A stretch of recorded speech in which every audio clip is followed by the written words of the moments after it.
attended? 16, I think, down for attendance. Okay, so there's Nathan. Dynastics, yeah, Nathan. We're waiting on 2 more, but I don't know who the 2 more are. Dave? He's normally in there, isn't he? Dave hasn't put an attendance thingy down. Martin, I think, is one. FRL Martin. Oh, yeah. Good defender. I tried to thingy him. Kazizzle's in. Is Baraka in? Baraka's not, but I've given him an invite, so it's fine. Good evening, by the way, everyone. If you are just wondering what we are doing, we are just literally chatting through endless amounts. Good evening, everyone, as I say, and welcome along to FRL. It is the Portuguese Grand Prix Season 13, Round 12 of the Championship, of course, as we take in the Circuit de Algarve. My name is James. I'm going to be taking to the stream, as always, on a Tuesday night. And joining me in the comment box, it is Michael F1. Michael, how you doing? I'm very good, James. How are you doing? I'm doing really well for somebody that fell up the stairs about an hour ago. Yes, laugh at me as you will now in the comment section, thank you very much. It's very painful. My left foot is aching, but I'm here, voice and all, and we're ready for 33 laps, of course, of the Algarve International Circuit. And, of course, looking at the standings coming into tonight, we haven't got that long to go until we actually get going into qualifying. Nathan took pole position last week.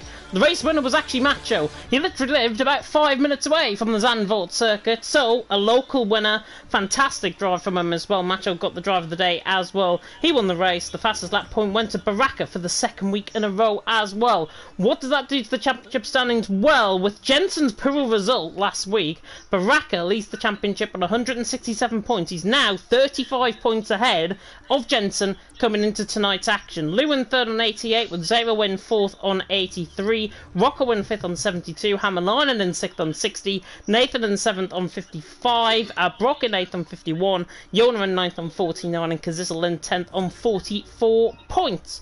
Baraka, 35 points though coming into tonight, obviously more of a race distance ahead compared to Jensen, so basically he could not finish and not even attend, which I can see him, he's in the lobby. He may as well not even attend tonight, and yet Jensen is still going to be outscoring him. As I think Michael has disappeared. He did say he was going to have some dinner, possibly. So I've just asked him a question there and he's totally ignored me. But there we are. We're about to get going, of course, though, in towards qualifying. We should be getting going very soon indeed. And to run you through the rest of the standings as well, when I get them back up. Macho in 11th on 42 points after his win last week. Blackbox in 12th on 41. Then Bombastic, T-Hawk and Mike ran off the top 15. Burrell, Mika, Henry, Martin and Alien ran off the top 20. Peter Volkaya, Denzo, Wizard, Bono, National Cheto, Harmon, Surface, Mentos, Ablaze, Now Up Dave and Dynastics have all scored points so far. I have just realised actually that FRL Martin has not been invited in, and I know why. Because he hasn't got his X in his name. So don't ready up at the minute. I'm going to quickly get him in. And hopefully that we'll be able to get him in, because I have seen he has put down for the attendance. So he has got 15 seconds to join, quite literally. But we should be getting going very soon indeed. And that's why I went blue screen, by the way. I was just inviting him. We should be good to go very soon indeed. Hopefully he will be able to join the lobby. In terms of the constructor standings as well, coming into tonight, it is still quite close. It's 2 points separating the guys out on track. Alfa Romeo leading the way on 194 points. AlphaTauri in 2nd on 192. McLaren in 3rd on 142. Mercedes in 4th on 123. Red Bull in 5th on 111. Haas in 6th on 101. Alpine 7th on 93. Aston Martin 8th on 67. Williams in 9th on 61. And Ferrari in 10th on 35 points. And Alfa Romeo, of course, leading by 2 points coming in tonight. Very close in terms of the constructors. And I can tell that my co-commentator is back alongside me because of that mic introduction right there. Obviously, Michael, coming in tonight, as I say, Alfa Romeo, 2 points clear of AlphaTauri coming into tonight. Hopefully, that it's going to be still a close fight between them both. Yeah, hopefully so. Sorry about that interruptions. We're thick and fast at my end, but yeah, hopefully it'll be a nice close battle between the AlphaTauris and yeah, it should be interesting indeed. You might have to turn your mic up if I'm not mistaken. I didn't hear you, if I'm going to be honest, coming through there. Can you can we hear him now? Can you hear me now? Yeah, you're much better now. I think it might be in the dodgy mic, possibly. We are getting, of course, in towards qualifying, however. The Algarve International Circuit, my favourite track to commentate on any F1 calendar, on any racing game. And this is honestly my home circuit because I actually raced Nathan around here to an absolute bloody pulp in terms of a battle in LOEF2 a couple of weeks ago. But, of course, 15 turns awaiting the drivers out on track. Just the one DRS zone, of course, running... Oh, two DRS zones, I should say. One down the start-finish straight, one down in towards Torre Vip at turn number 5. 16 drivers, though, about to do battle, of course, around the Algarve circuit. Not my first time actually commentating around here, which is good. There is the circuit on the right-hand side, as you can see. But, with a new track being in question, Michael... How are the drivers going to fare tonight in terms of adapting to the circuit? I mean, it really depends on how yourself is like any other track, really. I mean, like compared to yesterday, like for me, example, it was really nerve-wracking racing on a new track. So I think it's just basically just like. No, just have a good stable setup, nothing too aggressive at all, because the elevation on this track is really wild in every path, in every corner, actually. Yeah, but that middle... Go on. Go on. I was going to say, that middle sector, I think, it's normally called the roller coaster section, and you'll see why as the first cars are coming out on track. I think it's Macho, the first man-hour race winner, of course, in Zandvoort last week at his home circuit, and he'll be hoping to try and get a very good result, of course, for the Alfa Romeo team, who, of course, are leading the championship standings coming into tonight. Coming through, this is turn 2, then through turn 3, and then down in towards Torre Vip, which is the next left-hander down in towards turn 4. There are two different iterations, by the way, of this circuit. We've got the Formula 1 circuit, which takes the wider hairpin coming through Torre Vip, and we've also got the MotoGP circuit, just off to the left-hand side there. They cut through that little bit of a gap, and that is why we have two different iterations of the track. Macho, however, coming through this middle sector, and this is what I was on about, the roller coaster section. Just right on board with it, you can see the elevation change. It's something like an 80-metre change on the run-up in towards the top of the hill. So we're hoping to try and get some really good times on the ball. Macho coming through that roller coaster section, and really, really nice to see, I've got to say. And it's such a nice track to drive this as well. Yeah, I think that's just why I like setup is really key, because obviously your car goes at different elevations throughout the lap. It might be good at one setup, but you can easily lose it in the next. And yeah, it's all about setup, and when you get that perfect lap, it is so much fun. And you've got to probably see a demonstration from Macho from last week's. Yeah, Macho, I should say, coming out of Galp, coming through the final corner there, on the run down towards turn 1, 200 mile an hour carried in towards turn 1, nicely done by Macho through Primera, through turn 2, and then in towards the right-hander of Lagos at turn number 3, and then through the left-hander of turn 4, on the run-up in the second DRS on, Baraka just off the left-hand side along with Henry, no traffic for him, currently on his lap, Macho, 21.8 through the first sector, now down to Torre Vip at turn 5, if you go out wide, you can really get a big exit there, and that's what Macho did, just off the apex slightly, now coming through the kink of 6, then through turn 7, and then up towards the top of the hill at Samsung at turn number 8, of course 15 turns awaiting these guys, of course, out on track, as we now come through Craig Jones at turn 9, and then towards the top of the hill at Portimao in turn number 10, and now coming through the right-hander, into the left of turn 11, then through turn 12, I think I've miscounted along the way, this is turn 13 actually, coming through the left-hander of just before Sagres. This is Sagres. There's the MotoGP layout, by the way, if they are serving a penalty lap, which they're not going to be, of course, in Formula 1 cars. Macho now coming through Galp at turn 15, on the run towards the line. This is looking like a competitive lap for Macho. Expect times around the 1:14 mark, I think, across the line. And Macho with the 1:16.2 starts off the night in a very fine fashion indeed. Yeah, I mean, he had clear track. I mean, he had 1 or 2 cars to get past. It wasn't an issue. They got out of the way quickly. So it's very good for him to get that first lap in. Only a 16.2. I think probably these jobs can get in the 15 zone. So I think that was a bit of a caution that one.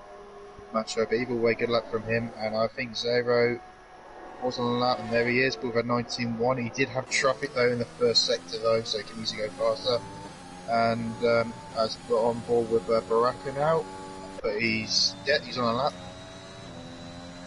Yeah, Baraka is on a lap on the run down in towards Torre Vipit turn 5, 21.8 through the first sector, slightly quicker than Macho's first sector. Expect lap times, as I say, around the high 114, low 115 mark around here. Normally the time and the place to go. Baraka runs massively out wide coming through turn 7, and it's enough to back him out of his lap. So Baraka not going to be improving on this.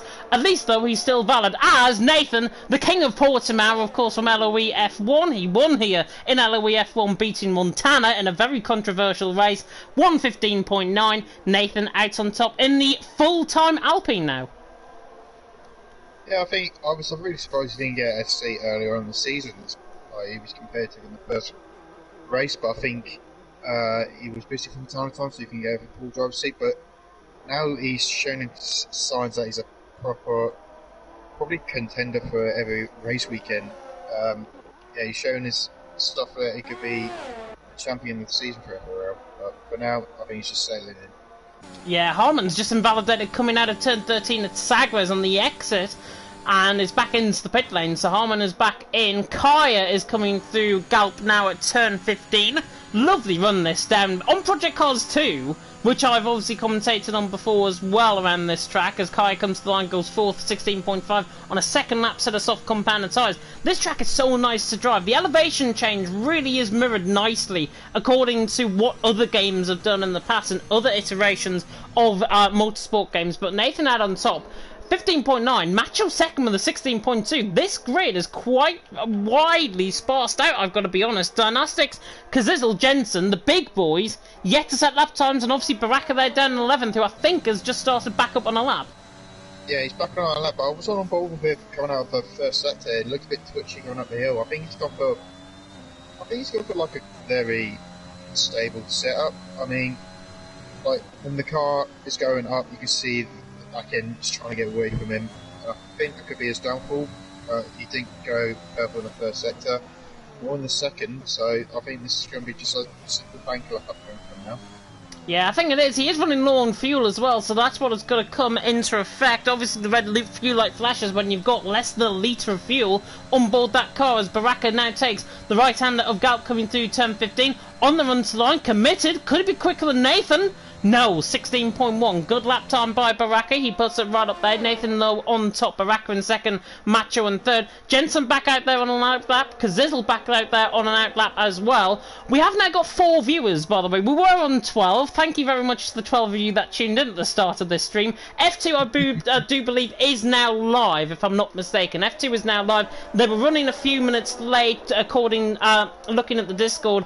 Looks like there might have been lobby issues, and that's why it's been delayed slightly, and that's why the stream has just been started. So if you tuned in for F1 and have now tuned out for F2, thank you for your service.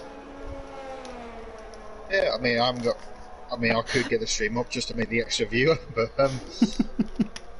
yeah, see, half the grid's got the lap in, only the one medium run in, the rest on soft, so could that be an indication for maybe a wet race? No, I think the tyre wear around this track, honestly, is they were just starting up on a lap on a set of soft compounded tyres.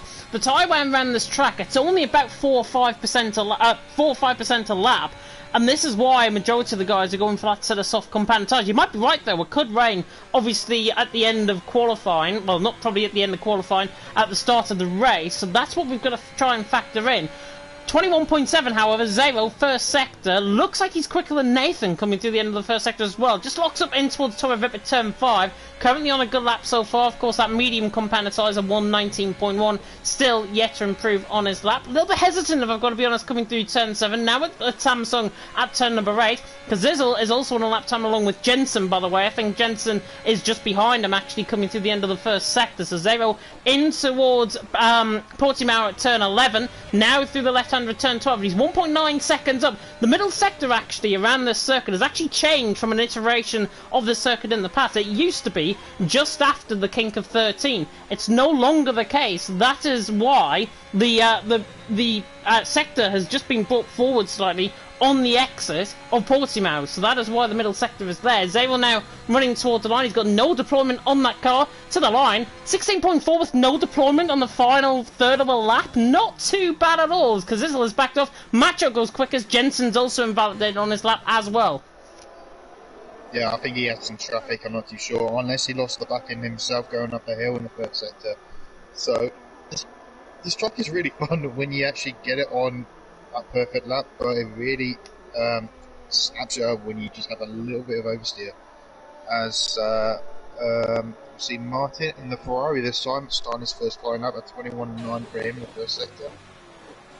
Yeah, he seemed to have struggled on his first lap, to be honest. I think I saw him spin, actually, at the top of turn 14 on his previous lap, and that's before he came back into the pit lane. Martin on a good lap so far. Yellow flags are just behind him. I think that's Jensen, actually, that's behind him. Martin on a good lap here. The FER man hopefully going to try and put it up there. Of course, I don't think he's one of the quicker FER drivers, as according to the PSGL team event. If you do want to tune in for that, by the way, on Friday, you can. We are back. I think it's Imola, if I'm not mistaken, there. So, Martin now coming to the end of the middle sector.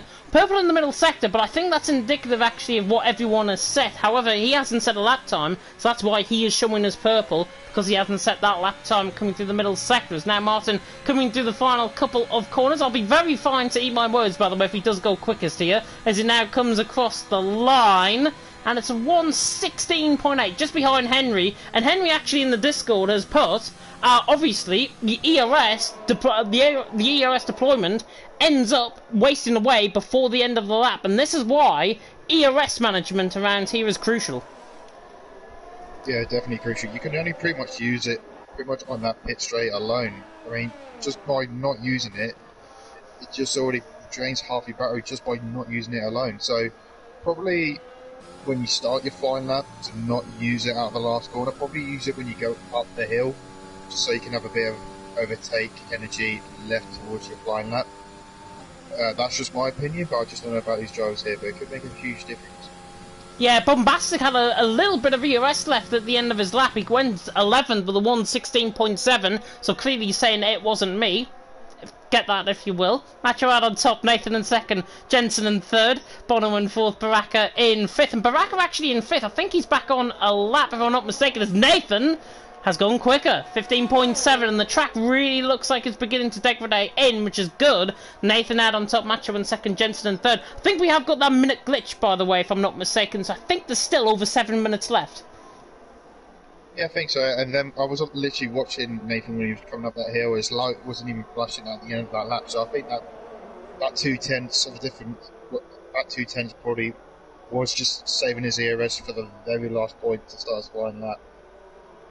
It looks like there's more issues, by the way, in terms of F2. If you are sticking with us for F1 for the meantime, thank you. We deserve the amount of viewers that we normally get here on the FRL channel. Nathan out on top, though, Macho in second, Jensen in third. Jensen currently out-qualifying Baraka, which is crucial for him in the championship. Baraka getting very squirrely, however, coming in towards Galp at turn 15. I think he's on a lap. He saves the ground much the way, coming through Galp at turn 15. Is he going to go quicker than Jensen? I think he is. He goes to third. 16 flat. Good lap time there by Baraka. Jensen now behind him. So, literally what I said about 10 seconds ago, you can ignore that because Baraka, now championship leader, has out-qualified Jensen so far in this session.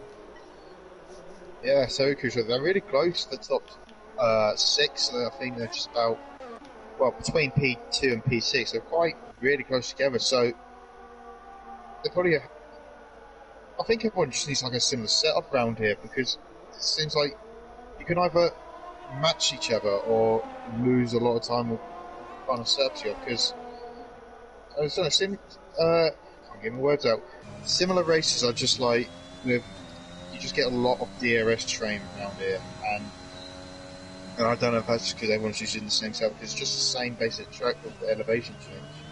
Yeah, we see Henry's just slowing down when you've got an innovation lap. Baraka is coming in for his pit stop. Amalanen's coming in. I think Zero's on his lap, on his second final lap on the softs. He is. Let's ride on board with him towards Portugal because Zizzle's just started up on a lap as well. I'll ride on board with him shortly, but Zero now coming out of turn 11 and he's 900ths down. I thought he was actually 6/10ths down, but then the pop-up on the right-hand side went away and he's 900ths down, coming through the end of the middle sector. And Zero looks committed. However, he takes the deep curb coming through turn 14 at Sagres. Really not the line to take through there. You've got to try and get the exit of the corner and try and carry as much speed as possible through the final corner. And I think he's not going to improve improve on this lap. 0 to the line, doesn't improve, 1600ths off in the end. Kazizel, by the way, through the end of the first sector, wasn't looking too bad. Through the end of the middle sector, not looking too bad either. So Kazizel, the Shizou man, of course, will be hoping for a very good qualifying session. Yona as well, not to set a lap time so far. It's Nathan out on top, Macho second, Baraka in third, Kazizel on the run up towards Galp at turn 15. Lovely corner this as he takes the dip through the right-hander, saved up enough EOS to carry it to the line. Kazizel to the line, goes third, and it's a good lap time by Kazizel right up there in the mix. Nathan out on top though, Macho second, Kazizel in third. And for a man that hasn't got a full-time, well, he didn't have a full-time seat until tonight, Nathan, doing a fantastic job. He loves Portimao. Yeah, I mean, like you said before, I mean, he beat Montana, which is arguably one of the best drivers in the game. And by getting pole by that margin is quite impressive around here. It is quite. I don't think anyone's going to beat that, but he's out on lap again, so he thinks he can improve. As Yorno has not even set a lap yet, or has he got a quali ban? Yona has got a qualifying ban. Yes, you're correct. He has got a qualifying ban, I believe. If I go into the stewards report, I will tell you, if I can find the stewards report. That'll be fantastic. And yeah, just to confirm, yeah, it is, hang on, no, is it? No. Hang on. I'm confused. Oh, it was Mika who had a qualifying ban. Not, because Mika's obviously not here. He doesn't serve that qualifying ban up. So Yona back out on the lap. I think he's just purely not set a lap time because he keeps invalidating. So, in the Red Bull, that is, he's on a lap there now. Nathan, however, about to start us off on this lap. 15.769 is his current best. And looking at this could be a second last run, possibly on this set of soft compound tyres. Can he improve, though, on a 15.7? Because it's quite a high mark to improve on. I mean, if he does, then fair play to him, but it's lightest touching at the back. I don't know if that was because he was on the brakes, but yeah, we'll see. But he is up, but wow. only by a little, but those little margins around it can make all the difference. But does he really want to push this much? Does he not just want to save these tyres in case there's a late safety car? I'm guessing he feels that confident. Yeah,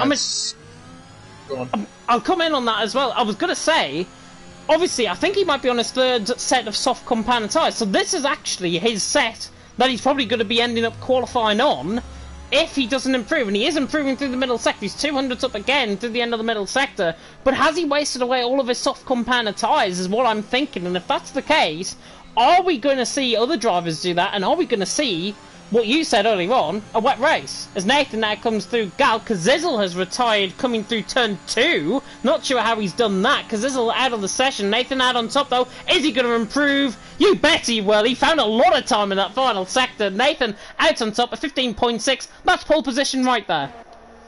Yeah, I think that's unbeatable unless Matty could improve. He's on his out lap though, so there's still time for these drivers to get one more lap in. As Macho is about to start his lap, is he using overtake now? I think he is. So it's quite early for him. He might cross him near the end of the lap, but we'll see. Yeah, he comes across the line to start us off in this lap. Jensen, by the way, his teammate, is a 10th up coming through the end of the middle sector. And now he is coming through turn 13 and in towards Sagres at turn 14. So Jensen hoping to try and improve. He's got to lay it really on the line here. He's got to find basically 0.5 of a second on Nathan through this final sector, which is literally impossible around here. It's only an 18-19 second final sector, and Jensen now running to the line. He goes second, however. Macho was invalidated on his early lap, so Macho invalidate. It is the end of the session, but I don't think it is. I think we've still got a little bit of time remaining. I'm not too sure. I mean, Macho's coming to complete oh! stop, so I don't... Bono goes for a spin. Bono's gone for a spin coming through turn 13. Just caught that. I was just flicking through. He just caught that. And Bono not going to be improving. 16.1 though. 6th position. Good stuff from the Dutchman. Checker flags out. So Macho's not going to improve. It's going to be third or better for him. Third or worse for him, sorry. But Baraka's on his lap. I'm not sure if he's up on his time in the first sector. We'll see in this middle sector if he's up on his time. This is crucial. He's a 10th down. He's 10th down. This could be... It's so difficult to say. I don't think he's going to improve on this. I really don't think he's going to improve. Baraka's coming through the final corner. And this has just looked like a really shaky lap from a Spaniard. He has got overtake though. It could be making a little bit of a difference, would it? No. No. Didn't even improve. He actually lost time in that final sector. Jensen and Macho obviously off laps. That's the end of qualifying. That is the end of qualifying. And Nathan, the king of Portimao, out on top, 2.5 tenths of a second ahead of Jensen. And how is that? With Macho obviously in third, Alfa Romeo outscoring both Alpha Tauris in qualifying as well. Well, just blinking an eye and you just miss qualifying. It just went like a flash, really. But yeah, I think that's how fast this track is, and you just don't realise until you actually go on it. But yeah, Nathan, what a lap. I don't think there's been a much bigger gap in F1 in qualifying with that. But I'm still standing on my fear. It could be a wet race, because why did he do that extra lap? Because its original lap was good enough for competition anyway. I can only think he's done that to try and wear away that scrub set of soft compound tyre. So he's going to be ending up with a worn set if it's going to be dry later on in the race. And that's what I'm thinking, because everyone's qualified on a set of soft compound tyres. I'm really surprised that everyone has actually qualified on a set of soft compound tyres. But of course, Yona down to T-Hawk all can now pick their free choice of tyres. So they can go on a set of mediums if they wish. However, obviously the guys are going to be struggling on that set of tyres, so you're in a bit of a rock and a hard place, to be honest, between what is the better strategy around here. Nathan though out on top, Jensen in second, Macho in third. Apparently we've got Lando Norris, Latifi and Sainz racing as well in this session, but Nathan out on top, Jensen second, Macho in third, and hopefully Jensen will be able to retire from the session. However, I have a feeling why we are being caused this issue. Oh, there, Jensen has actually now retired. I was going to say it could have caused an issue because I saw Martin join the session a little bit late, which might have caused a little bit of a glitch within the lobby, but it hasn't, so far at least. And it is Nathan out on top, and look at that, 2.5 tenths per second ahead of Jensen. His nearest rival there in second, Macho in third, good showing from the Alfa Romeos, Cazizl in fourth, Baracco in fifth, Bono in sixth, only a second race, and he's sixth position. Good stuff from the Aston Martin. Henry in 7th, 0 in 8th, Hamalainen in 9th, and Harman ran off the top 10. So they're the guys qualifying, if it's dry, on a set of soft compound tyres. Yona, Kaya, Lou and Bombastic. How's that for a Dutch flag? 11th, 12th, 13th and 14th. Dynastic in 15th, Martin in 16th, and T-Hawk rounding off the 17 drivers. And actually, all of qualifying ended up 1.3 seconds away from each other. Top 13 separated by less than a second. Yeah, that's impressive, but the gap is still, compared to F1 pace, the gap is still big between first and second round here, and I think Nathan, if it is a dry race, Nathan's going to be going for it for the next 2 laps, because if you're in that DRS train, that could really help your position quite a lot, because the DRS train, well, the DRS run here is shambolic. It's just so powerful around here. You can save all your tyres and DRS as you can for the next few laps. As long as you're in that DRS train, then you're flying pretty much. Yeah, ERS management I think is also as particularly crucial as compared to time management around here as well. And if you're in that DRS train, the further down you are in that DRS train, the more likely you are to save your tyres, the more likely you are to save your ERS as a result. So they're going to be ERS harvesting as well as a result. The 30-second countdown has now begun. Jensen, by the way, saying in the Discord server, he had a really bad first sector, and he doesn't know how he managed a 1:15 from that. So if that's anything to go by, Jensen could have actually improved and brought the gap closer to Nathan on pole. I mean, possibly. I mean, there's no arguments about that. But I don't know if he's had dirty air or traffic at all. But unfortunately, that's how it is. And Nathan must have been just absolutely mad in that first sector. Which, if Nathan says that he had a good first sector, then God knows what Nathan was like. Yeah, Nathan, I think, honestly, has probably got the race to control here. But on the formation lap, 33 laps, of course, awaiting these guys out on track. Nathan is the one probably to beat around here. I'm not being fray about that at all. I think he is the man to beat. Jensen, Macho, they've got a lot of work to do if they want to try and catch Nathan. Nathan won here in LOE F1, beat Montana, he didn't beat Justas, he beat Daniel as well, VRT Daniel. So Nathan has got a track record of winning around here. He's on pole position. Can he do what only one driver has done so far, and that's Baraka, and take the Grand Slam this season? Well, we've just got to hope and pray. I mean, like I said, he needs to break that second window in the next 2 laps. Either he's going to carry Jensen, Macho, and all the rest of the cars behind. So, but remember what happened last week? He did boil it because I know it was a ghost car at the time, but he still booked under pressure from Macho at the time. So hopefully he can control his nerves and bring that car home with the push behind if he does have pressure.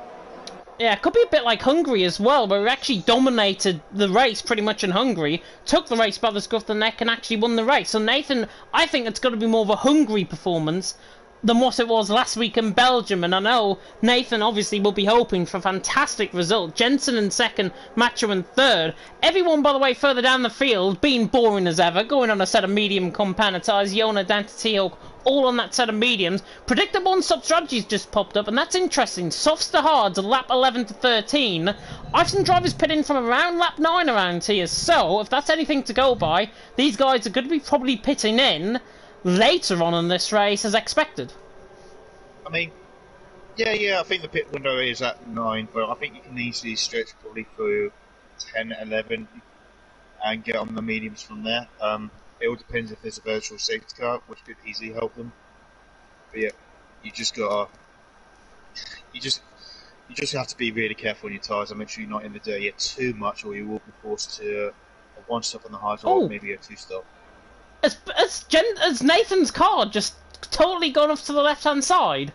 I am looking at that, and yeah. It's really weird. Oh, now it's corrected himself. Right, 5 red lights for Roberto right here in Portugal for the Portuguese Grand Prix. Cazzizzle's got a drive-through penalty and it's lights out and away we go. Good stop by Nathan. He takes the start with Jensen in behind as well. Cazzizzle leads the way down and towards turn 1. However, he got a jump start and now they're through turn 1 safely. I can turn everything back on and actually, as soon as I say that, there's contact between them both and it's actually the Alfa Romeo of Macho and of Baraka as well. So Baraka and Macho around. There's carnage further down the field as well. I think Bombastic got caught up in something there. Cazzizzle leads. Nathan in second. Jensen in third. 3-second time penalty already for Kaya. How on earth he picked them up? I do not know. The Red Bull down the inside of Yona, trying to get the inside line of Harmon. Tries through Toro Vip to try and get the move done, but he doesn't. And they're still side by side coming out of there. But Cazzizzle leads the way. Nathan in second. Jensen in third. Zero in fourth. Henry in fifth. Martin's up to sixth on a set of medium compounded tyres. What a great start from him. But it's because everyone pretty much had contact coming through turn 1. Yeah, I was on board at that T-Hawk at the time. We're trying to make a dive bomb in between 2 cars there. But yeah, Cazzizzle unfortunately had a jump start quite early from his perspective, but still, I don't think this is what Nathan doesn't really need. He needs to get this Williams out of the way as soon as possible. Otherwise, he's going to drag Nathan, probably Zero with him for the first few stops. But yeah, brilliant start from Martin though on the mediums. Hammerlinen's dropping down the field as well. Cazzizzle's back into the pit lane to serve the drive-through. Hammerlinen looked like he was coming into the pit, and he has. I think he's got floor damage, if I'm not mistaken. I think Hammerlinen's got floor damage. Comes across the line, and there is a Red Bull and a McLaren side-by-side. T-Hawk and Lou. Lou just about holds that move done. So, T-Hawk down into 13th position. Lou still in 12th. Nathan now leads the way. 8/10 of a second over Jensen. Zero in third. Henry in fourth. Martin is up to 5th position. There's the position changes. Martin's gained 11 positions. My God! Bloody hell. And he's got no helmet. Has he not? Oh yeah, because he joined halfway, didn't he? He joined as Leclerc and he forgot his helmet. He has. He's forgot his helmet. That might be an instant disqualification from the stewards. Oh please not. That's really unfair. But yeah, we only got 1 penalty so far, and that's from Kaya. Yeah. Kaya. I don't know if it was a drive-through or a 3-second stop. 3 seconds already. Yeah, that's unfortunate for him on lap 2 already, and it's not really that easy to get penalties apart from that turn 1, which you have to be very careful for. But yeah, Nathan's putting away already for a second, and that's really crucial for him. Especially he's still got 33% left compared to Jensen's 40%, and now it's raining. It is raining. You were right about the weather conditions. Baraka's now going down the inside line of T-Hawk, down in towards turn 1, in towards Primera, and Baraka should have this move done. He's on the inside line. T-Hawk will never give up this fight. He does have to this time. Baraka is through, and he's into 13th position. It is beginning to rain out on track. It's overcast conditions. However, I've got to be honest, it doesn't scream to me intermediate compound of tyres at this stage, certainly within the race. Oh, as Harman looks up in towards Torre Vip at turn 5, trying to get the move done down the inside of Martin. There's a bit of wishful thinking, to be honest, and all that. Martin stays in 5th, Harman in 6th position, but Harman looks so much quicker than Martin on that set of soft compound of tyres. He is very quick. However, I think the conditions, honestly, if this rain is at the intensity it is, and it doesn't impact on the track itself, we're going to have dry compounded tyres on a wet track, and Lou, I think, oh, there was a yellow flag, actually it was Hammerline that spun, and Harman has spun as well. Harman has spun, coming through Portimao at turn 11. Yeah, I didn't see that. I was on board with Bracker, gone around the outside. Contact with Yona, I think. Yeah, probably. And I can already see like a little line as he lefts on track. That's good. That unfortunately, that's going to be a penalty. It might be a little bang wheels on Martin, trying to get past on when he's on the medium tyres, because he's already dropping down massively. As you see, Yorno coming in. Is that for minces already? Damage. No, he had right side end plate damage. I think he got contacted with Harman, and Harman was sent in for a spin. So I think that's probably what's gone on there. But it doesn't really mean to say Harman's obviously had a bad race so far, as Kaya has now spun, coming through turn 4, through the left-hander of turn 4. He is now spun. It's becoming like a bit of a war of attrition currently. I was on board with Baraka because Baraka had such a phenomenal run, coming through Garp at turn 15. Bombastic is in front of him at this stage. Baraka's in behind him, and on the centre soft compound as Dynastic goes spinning. Dynastic now goes spinning, and it looks certainly. Is this rain really having an effect on the track? I don't think it is, to be honest, because these tyres now are going to be quite cold. I think these drivers are just dropping it by themselves. Yeah, I think so. I mean, I only just caught the half spin. He probably got the dirty air from the car ahead, or maybe his tyres are still cold. I don't know. But it could have a little bit of effect because of the weather. I mean, I can see a little bit of a line coming on, but surely it's not enough to change tyres yet. I think he probably just put himself by pressure. No, honestly, I think. So we see Macho closing up to T-Hawk now. Is he probably going to make a move into turn 1? Baraka might though. Baraka's out the inside line, gets the move done, and T-Hawk is still hanging on around the outside line. But yeah, you're right, Macho does get that move done. He's into 7th position. So, 2 positions gained, Baraka through to 7th and Macho through to 10th.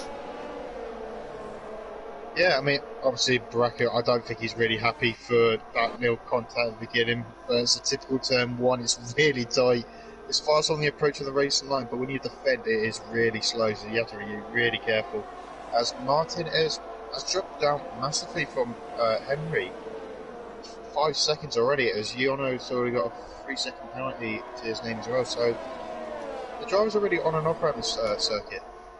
Yeah, to be honest, I've just realised, by the way, I haven't got the telemetry and lap data up. Sorry about that. Bono's on the back of Martin. Dynastics has now picked up a 3-second penalty. Nathan's out on top though. Jensen in 2nd, 0 in 3rd. Dynastics and Kaya were going side by side there in towards Portimao. And I think, actually, has Dynastics got damage? No.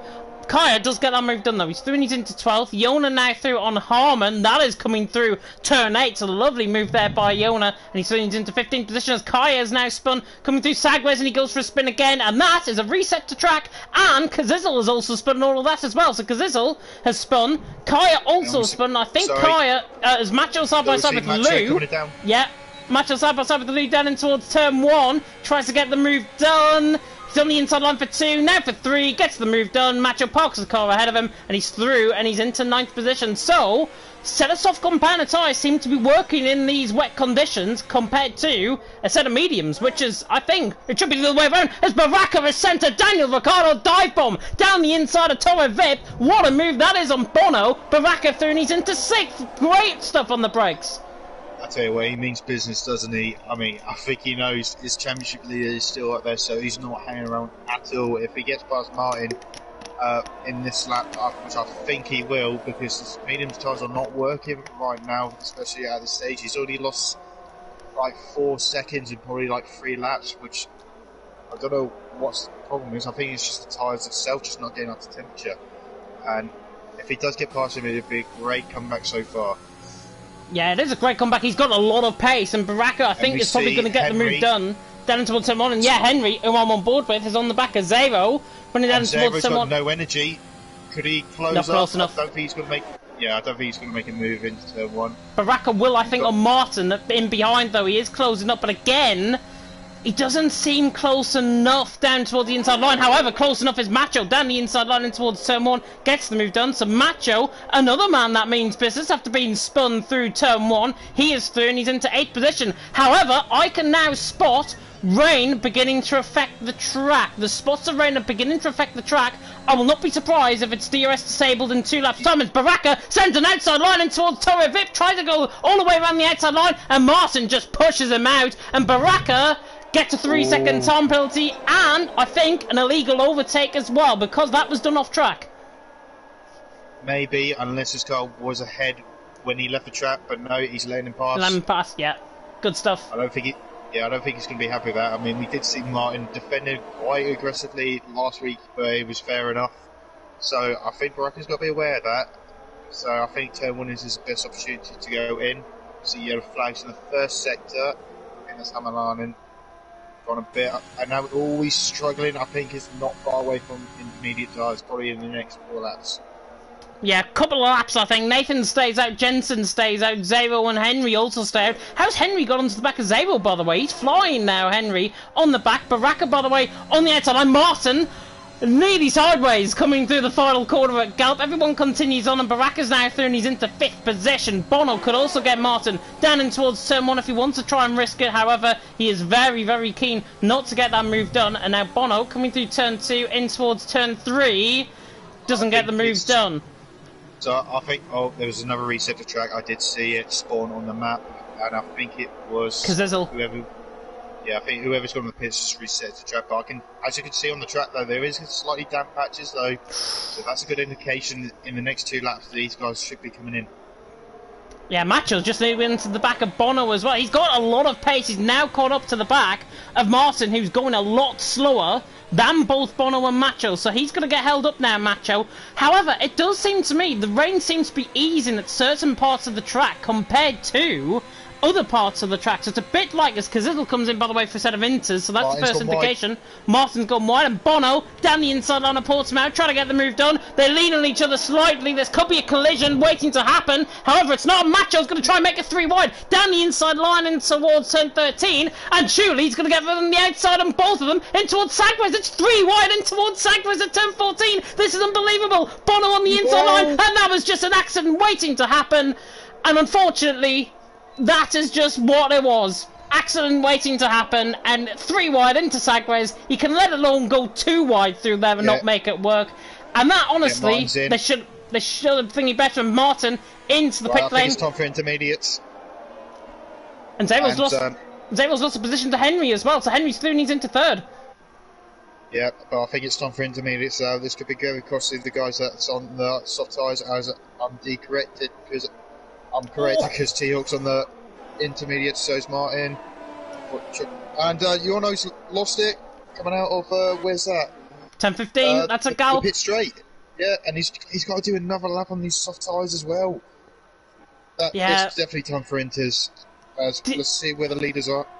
DRS disabled hasn't came up though. Hamalainen coming around the final corner, and Hamalainen spins. Hamalainen full 360, Charles Leclerc style 2019 Hockenheim. Hamalainen somehow has kept it going. He's into the pit lane, obviously going to go for a set of inters. These guys are now crawling around this track, quite literally. Nathan leads the way. I have not seen a DRS disabled, however. A DRS disabled hasn't came up. Is Nathan going to come into the pit lane? No, he stays out another lap. I think, honestly, he might be right to do so. Jensen is in. I think Nathan's right to do so and staying out. He wants to go a little bit longer. Is this rain going to ease up? Is he expecting this rain to ease up? It looks as if it is. But it hasn't wetted the track enough for it to turn to intermediates. I really don't know, but now that... Am I looking at this correctly? The sun's... I'm seeing a bit of little sunlight, which... To be honest, I really don't know what's going on. The track is telling me one thing, but the sky's telling me another. I don't know. But when I'm looking at that last sector, and the first sector particularly, it just looks like it's quite damp for the dry tyres, as we're clearly seeing different drivers making little mistakes, especially at the last corner. Well, the biggest indicator will be Henry's on a fresh set of mediums, Zero's on a fresh set of inters, And it looks So as is if Henry Jensen. is the one that's struggling. So it is more favourable Inters as Martin has retired into the pit lane. Yeah, he must have had a spin coming through 10:15. And speaking of spin, and DRS disabled, Xavier was now through on Bono when he's into 6th position. Nearly synchronised spinning coming through Torre Vip. I'm on board with Nathan. He is now struggling now, and good thing he's not coming up to the last part of the lap, but he is struggling to keep that car in the straight line. Just take it easy. Hit this little dink, and a little bit of sideways action. We managed to keep the car. Oh, and there's contact! There's contact! I was watching on board with 3rd and 4th. Macho on Bombastic, and Macho's got involved in more contact. He is through and he's into 3rd, but again, just really not needed. Jensen, 5th position. Watch out for him. Nathan's in for a set of Inters. Is Jensen going to lead this race? I think Jensen will be, because he's going to take this last corner much better, probably more flat out than Nathan was. So I think he's going to take the lead here. This is going to be close. Staying out on the medians. Nathan is going to come out the pit lane, but look at the way that turn 1 actually comes out. He's going to be ahead. Just about. Nathan is ahead. Bombastic there in 3rd. Jensen's 4th, but Jensen is pretty much only a second off Nathan now. So it's a good undercut strategy by Jensen. Yeah, but now it's an indication of as Bombastic is struggling up this hill. Nathan needs to get this move done, and I think he will do very easy. Oh, VSC! VSC comes out. VSC has come out, and I think that's for Yona, if I'm not mistaken. Oh no, it's not. It is for Lou. Oh, no. Round the final corner, no front wing. Yeah, I think he lost it as well at the last corner. This last corner, it's a flat out corner, so I don't know how these drivers are losing it very much in the wet and the dry. So I'm quite surprised by that. But some of the guys are still staying out on mediums. They are staying out. I don't understand why.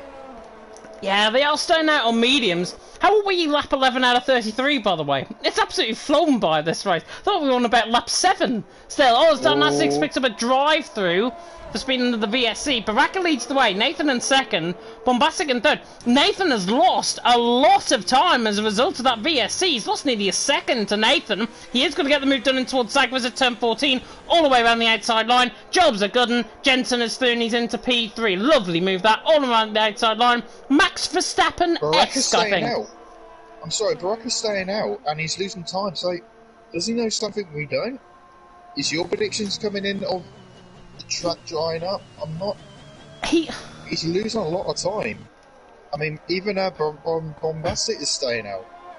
A few drivers are staying out on the dry tyre, so... Is that an indication? I'm not too sure. I think this rain's going to stop sooner rather than later. I think this rain's going to stop. Baraka's obviously stayed out there. And he's now going to lose time. He's probably going to lose the lead this lap as well to Nathan. Nathan's now 4 seconds off him. Baraka 3.9 ahead. He's on a set of soft compound tyres. I am thinking this. I'm honestly thinking that it is going to be dry compound of tyres within the next few laps, because this track dries very, very quick from a set of inters to a set of dries. Kazizel's now retired into the pit lane as well, so Kazizel out of the race. Zayrel now, however, getting bombastic. Zayrel's through and he's into P4, so Inter's clearly the tyre to be on. Baraka, however, staying out, and actually Nathan just lost a little bit of time there. 2.1 seconds the gap. He now gains it back, but Baraka, it's almost as if we're in the crossover period between inters and softs. But Inters are quicker at this stage in the race. I think Baraka, he's got to pick this lap, surely. Yeah, to save his own race. He's pretty much lost 6 seconds in on this lap, and he's stayed out. I mean, I don't know. I think Nathan nearly lost it there. It probably is drying up, specifically. I mean, but he's lost 6 seconds in this lap, and how are you going to get that back if you're going to make a strategy? I'm not too sure. I mean, Zero has passed Baraka in the last sector, as you can see a spin. Hamalainen. Yeah, he's not really suiting for this track at all. I think this is a week to get for him. As Ham has joined back in the lobby, I didn't realise that. He did? But I think that, yeah, but I don't know if that could still be a penalty for leaving in the first place. But yeah, Baraka's still pushing. I mean, does he look like he's struggling as his teammate retires? Dynastics out of the race. That's not going to suit AlphaTauri well. Here's Nathan, by the way, for the lead of the race. Baraka's on the inside line, into the roller coaster section, into the... Oh, there's contact! There's contact between them both, and Nathan sent spinning. He didn't want to risk it down the inside line. He had to, though. He had to try and get past Baraka. It's so difficult to go side by side in towards Portimao. And there's drama. Nathan has spun from the lead of the race. Contact with... As DRS is re-enabled. This is why they've stayed out. DRS is enabled. Yona is now out the race. Dynastics is out of the race as well. My God, what are we seeing?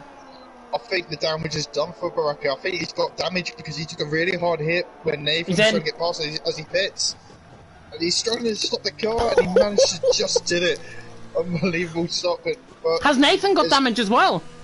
I think he will be as well. As he pits. No, this is for dries. This is for dries. I think Nathan's coming in for dries. He is. Set of medium compounded tyres is going to go on. They can last to the end of the race. So literally what I said is, we're pretty much at the crossover period. It's more in favour of inters. That's exactly what has happened. We're now in favour of dry compounded tyres. So all of these guys in the set of inters, they've basically, well, Jensen, Zava especially, and Macho and Lou, they've all wasted away a set of inters for what? For nothing. And Bombastic and Bono could end up leading this race. Yeah, but Bombastic has, obviously, if it's going back to dries, then obviously they will have to put the dry tyres. But Bombastic has not made a pit stop, I believe, so he will have to make a pit stop eventually. But he'll ease an advantage near the end of the race using the soft tyres. Oh, I don't know what's going on in this race anymore, to be honest. It's lap 14 out of 33. And honestly, I think we've got about as much action as we did around here in the 2021 Portuguese Grand Prix. Jensen leading the way, Zero in second. Bombastic is gaining time on Zero, but not by much so far. He is going to gain time, however, coming through the final couple of corners as Jensen is surely going to come into the pit lane. Yes, he decides to come in. It's a very long pit lane as well here in Algarve. So Jensen will be hoping to get out ahead, ideally, of Nathan and Baraka. I don't think that is going to be the case, though, because I can see them coming through turn 14. But Jensen out on top. Bombastic now inherits the lead of the race, and he's there on sufferance. He's there on that set of medium compounded tyres, and he's doing a solid job. Henry can go to the end on these set of mediums. He will now lead the race. So Aston Martin look like they could be having a good day. Jensen, by the way, I did say he could come out behind Nathan. Look where he is. He's ahead of him by an absolute mile coming out the pit lane. Nathan in fourth. Zero was going to be side by side with Baraka coming out the pit lane, and Baraka fifth. Zero in sixth. But Zero, 18 laps on a set of softs. Interesting.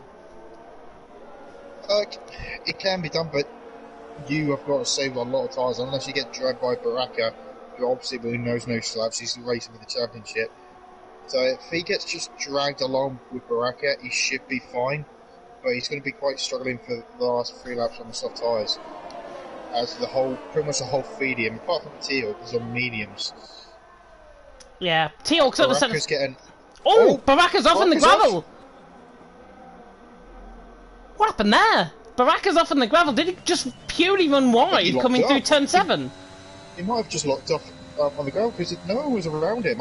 We were just on board with Zara at the time. So I think he just locked up or just lost steering. I don't know.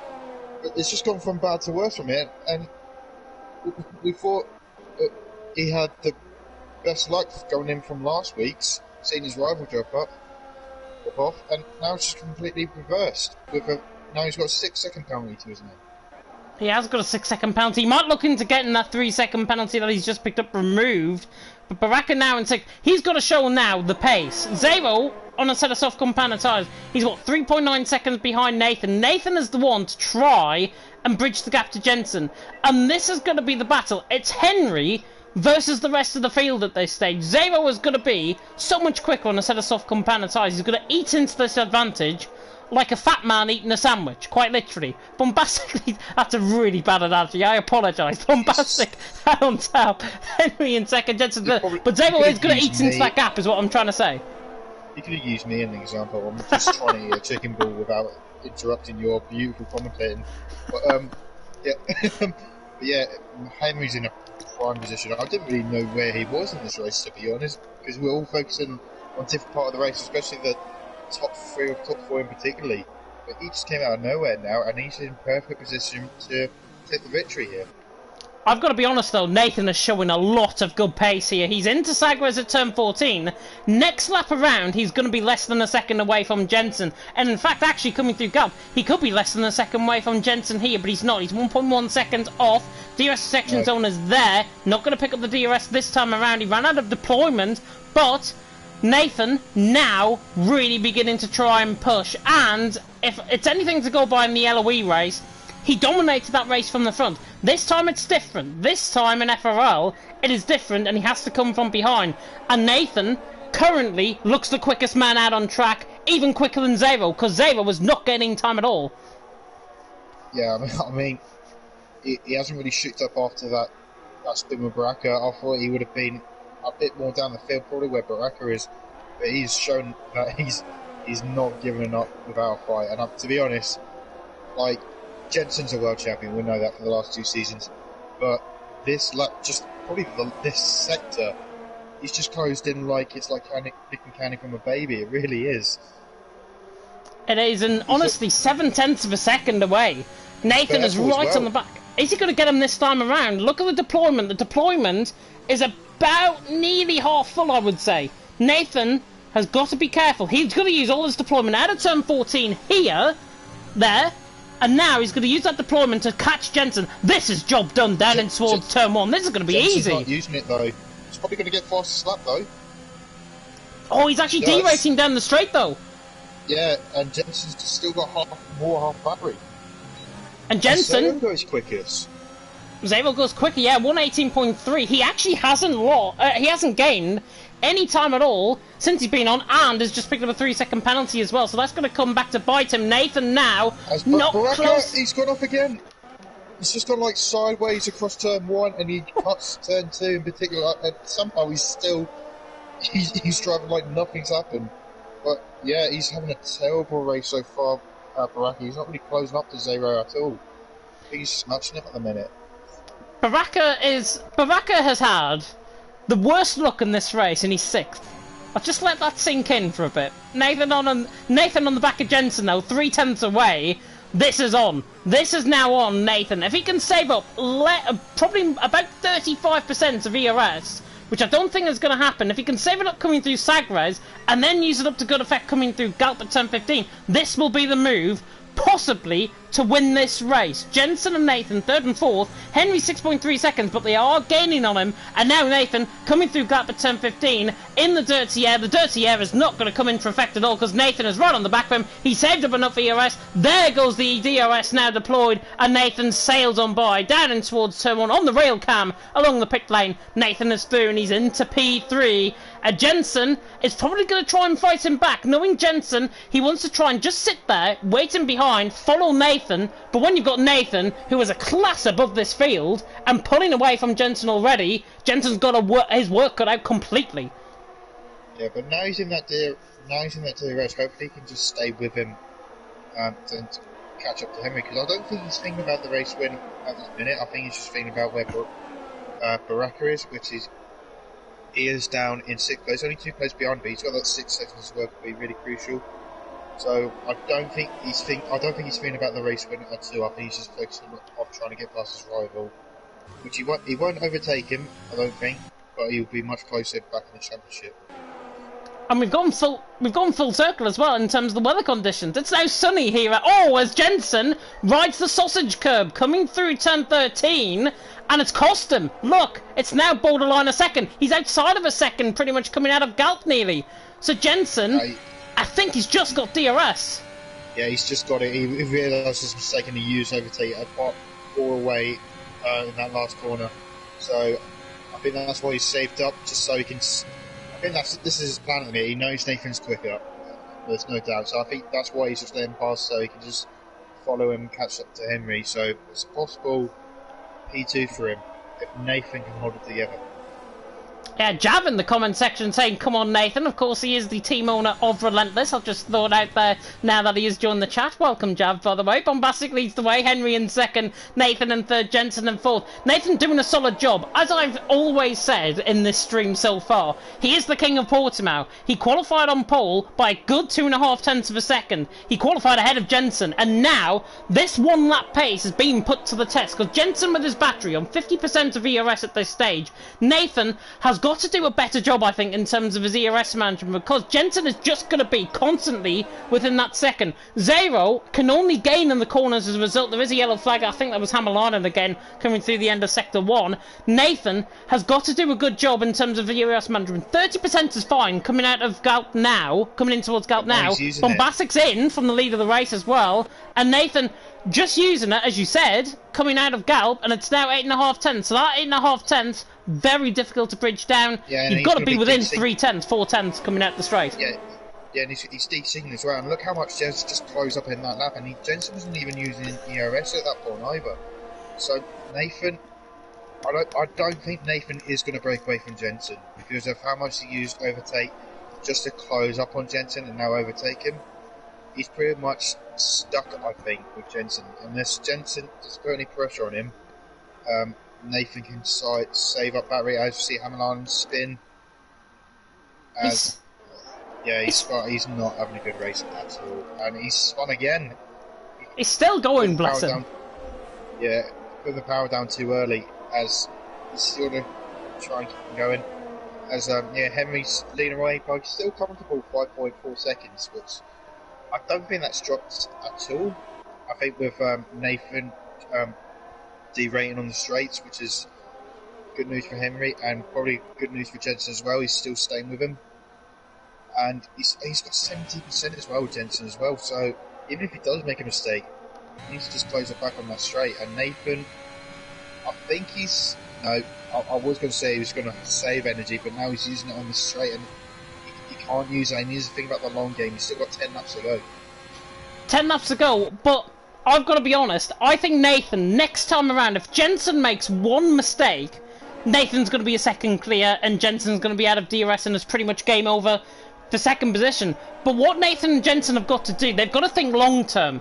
They're catching Henry. They are catching Henry. It's 5.4 seconds. It's now 5.5 because I think Henry's been using up a bit of deployment. He's doing a solid job. And actually, I think Henry might have actually picked up the DRS from Kaya's AI, if I'm not mistaken. So that is why, as he nearly spins, coming through Portimao at turn 8. And now, look at the time it's cost him. 4 tenths of a second. Nathan, he turns to that advantage. And look at what I said. Another thing that I've just said has come right. Jensen's now nearly outside of a second.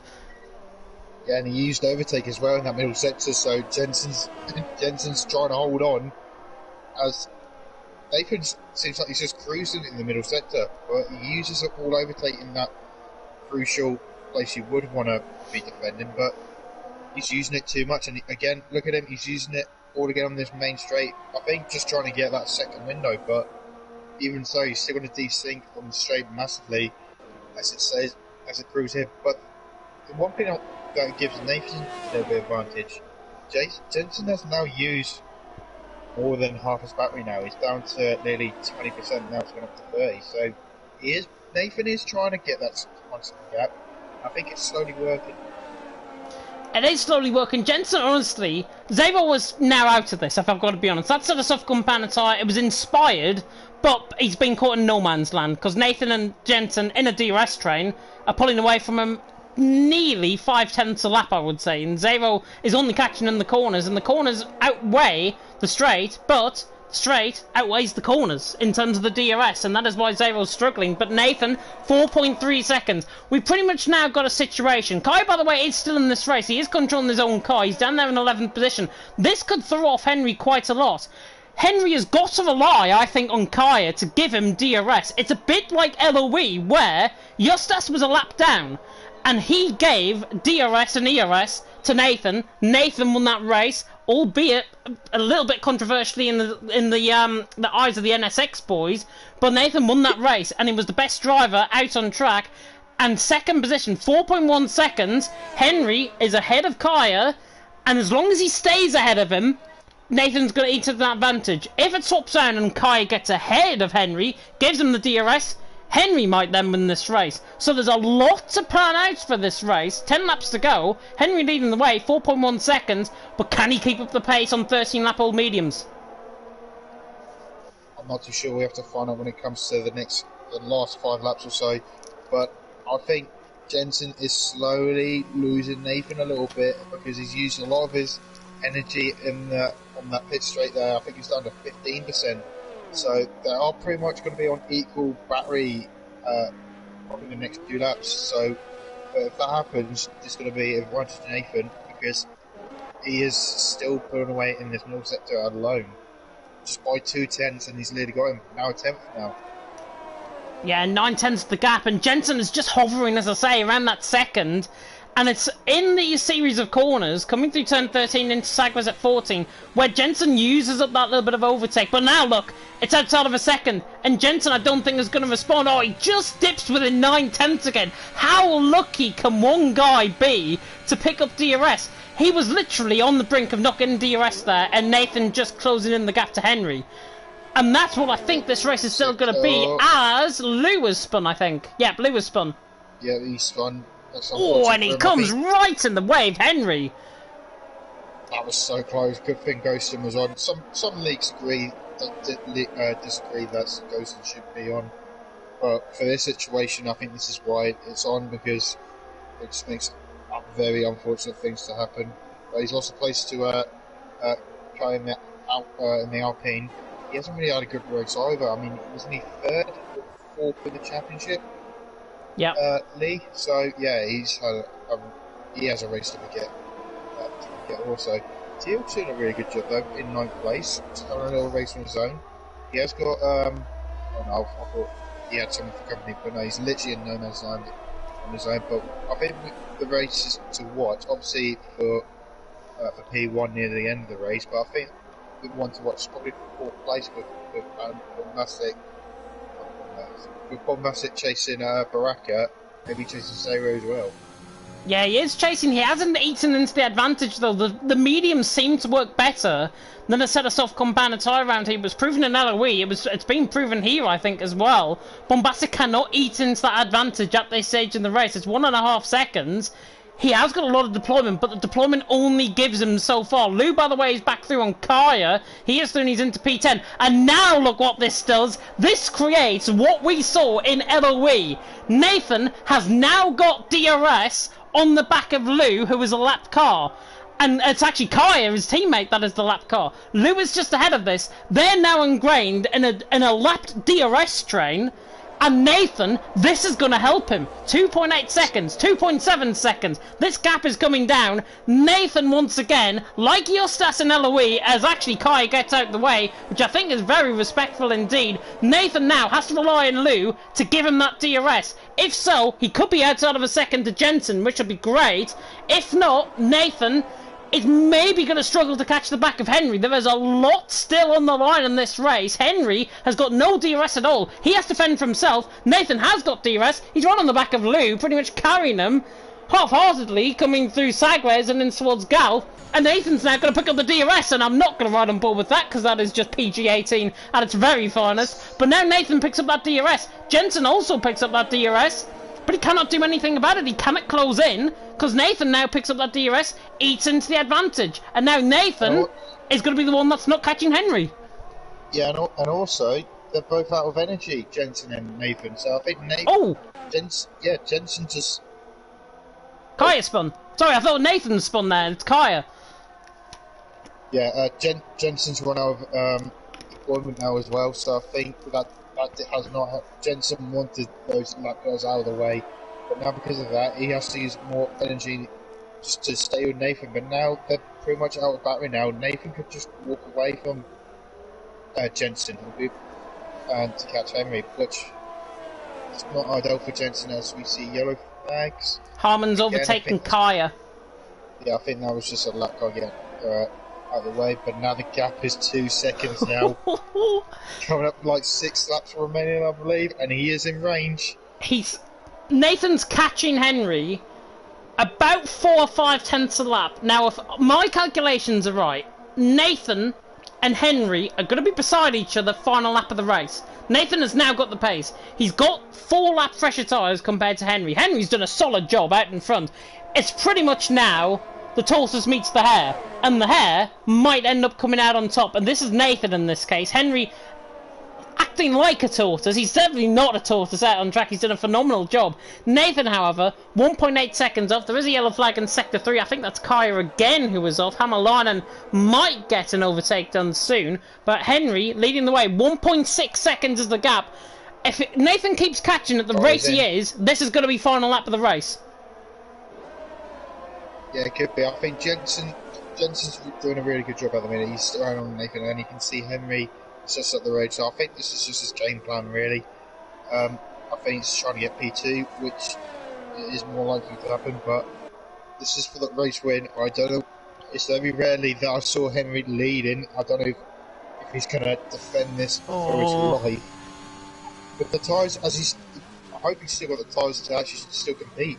I don't think he has. Obviously, well, we just have to wait and see because of the DRS. If you're in that DRS train, you're still in it to win it.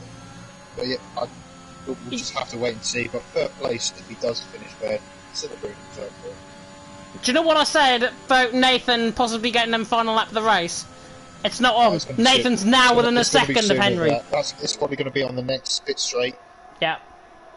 Or maybe, yeah. Where Jensen is, but Jensen's just dropped. Nathan, now he's in that DRS train.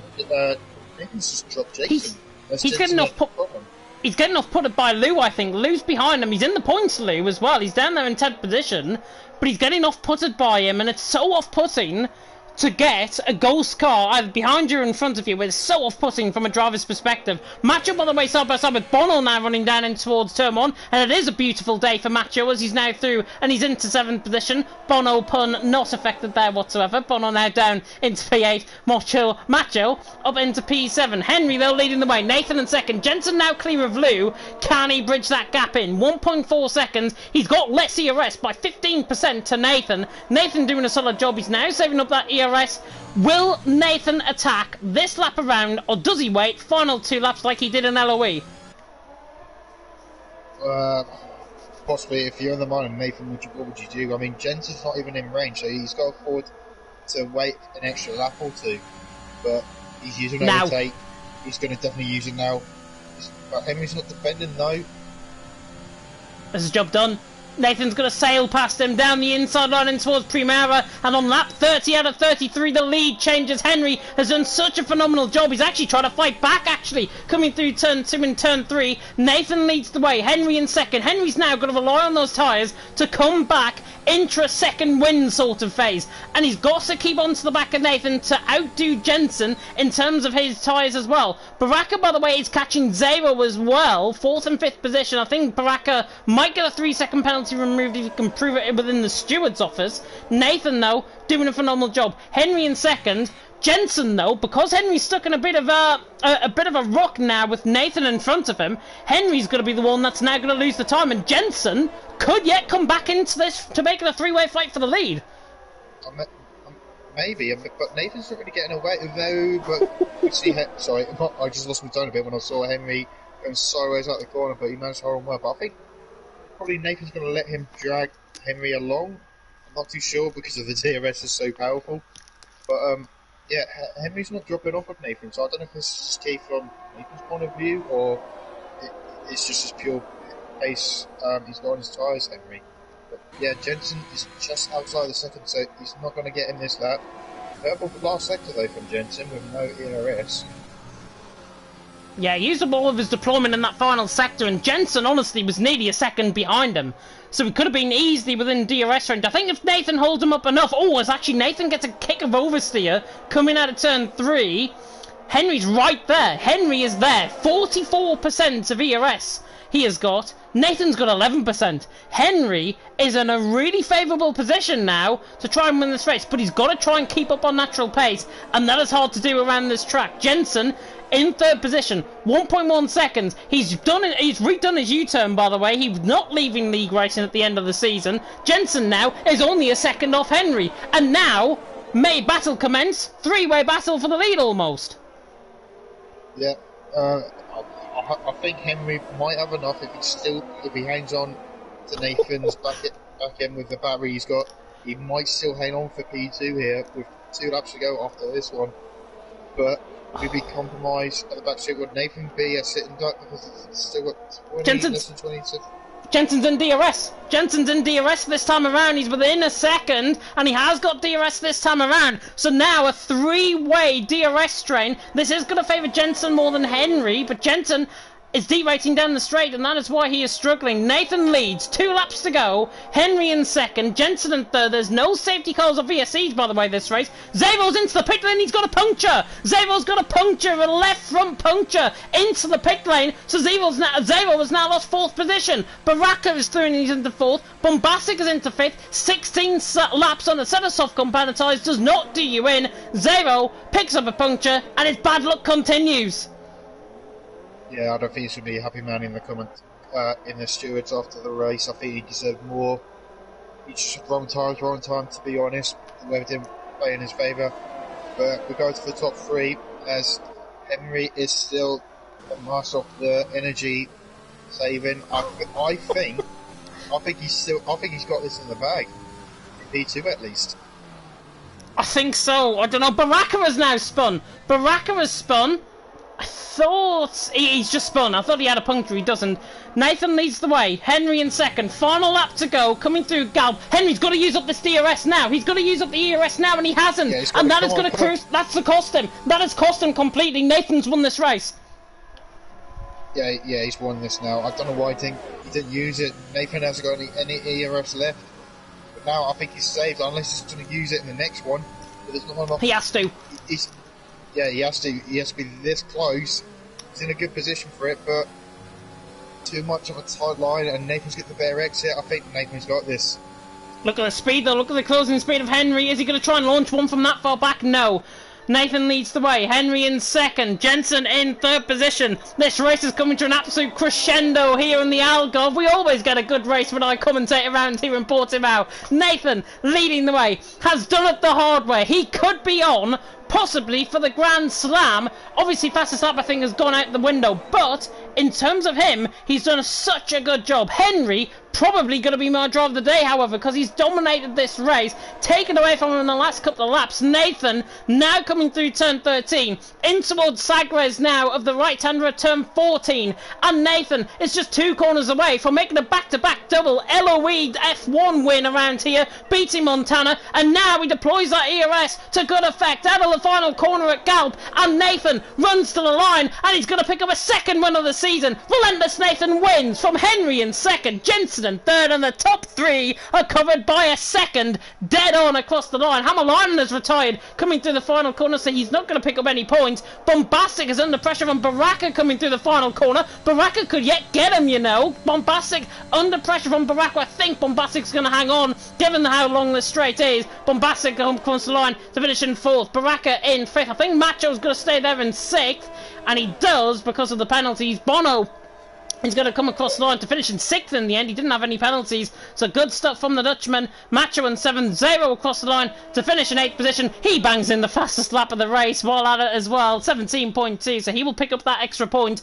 T-Hawk, once again, how has he got in the points? I don't know, very Mr. Consistent. I think ever since I've joined as commentator, he's always been in the points.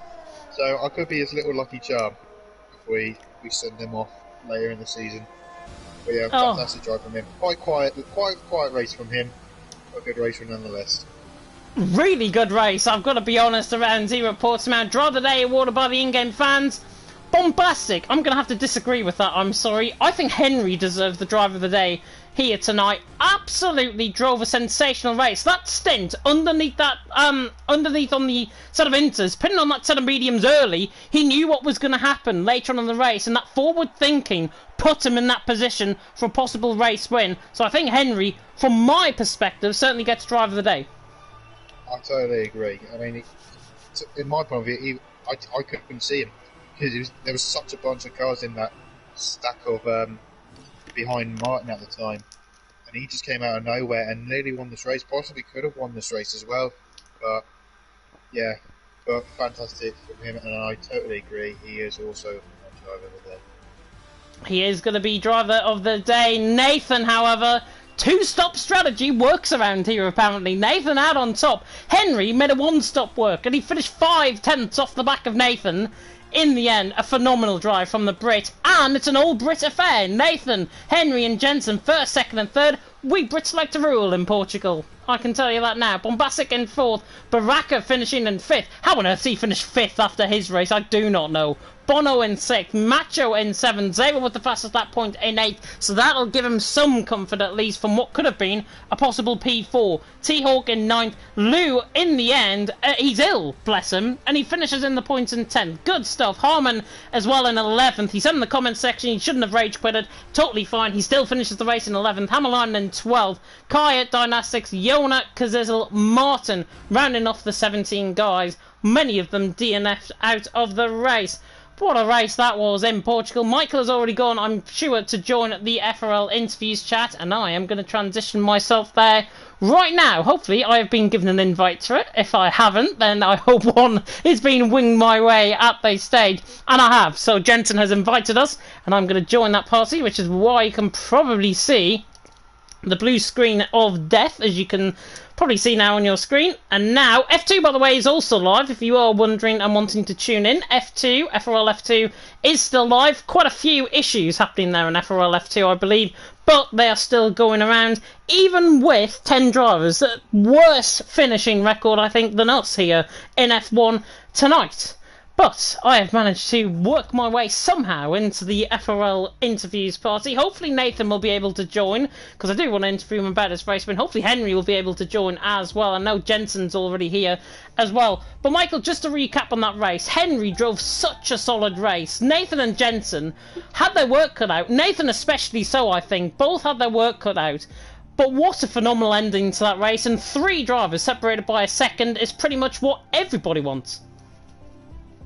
Yeah, it was a nail-biting showdown between them top 3. I genuinely think Henry was literally going to fall behind Jensen, but no, he managed to hold on very well. And like I said before, I think he could have easily got Nathan back on that pit straight in the final lap, but Nathan managed to hang on with a brilliant strategy and quite a good recovery as well after hitting Baraka, which I thought could have been race literally over. Yeah, phenomenal drive, and we have got our P1 man here. Relentless Steph, you're back at it again around here. The King of Portimao, I'm going to now call you. A fantastic win again. You had to work for it, though. Talk us through it. I've never sweated harder in a race. That was, yeah. Obviously, quality was really good. I think, like I said in the chat, I think I improved by like 3/4 of a tenth on my LOE time. And then, yeah, the race, I mean, the rain said it was going to come in the middle of the race, and then it came by lap 5, and I was just like, oh, this is going to be an issue. Obviously, initially it was going to stay out. Saw Jensen pit, and saw him gain by 2 seconds. I was like, yeah, don't think it's going to like be worth the risk. And then saw, I think Baraka and someone else stay out, but whoever else, like, pit. But like, Baraka was using like, I think 3-4 seconds a lap. Obviously, me and him had a bit of a touch. I don't think it was really anyone's kind of fault. I think it was a bit stupid of me to go like that quickly on him, considering how like vulnerable he was. And then, yeah, obviously caught Jensen up pretty quickly once we'd both hit for mediums. And then I saw Henry 8 seconds ahead. I was like, I was a bit confused where he'd come from. And then, yeah, it was just a case of basically just doing quali laps for, I think it was like 18 laps or something, and trying to do calculations of how many tenths a lap to try and gain, but yeah, all worked out in the end. All worked out in the end. I said in commentary, by the way, a couple of laps before you actually got the move done, that by my calculations you were going to get him on the final lap of the race, and I don't think if that was ticking through in your mind, you got him, I think, 2 laps later, 2 laps earlier than that, which is fantastic.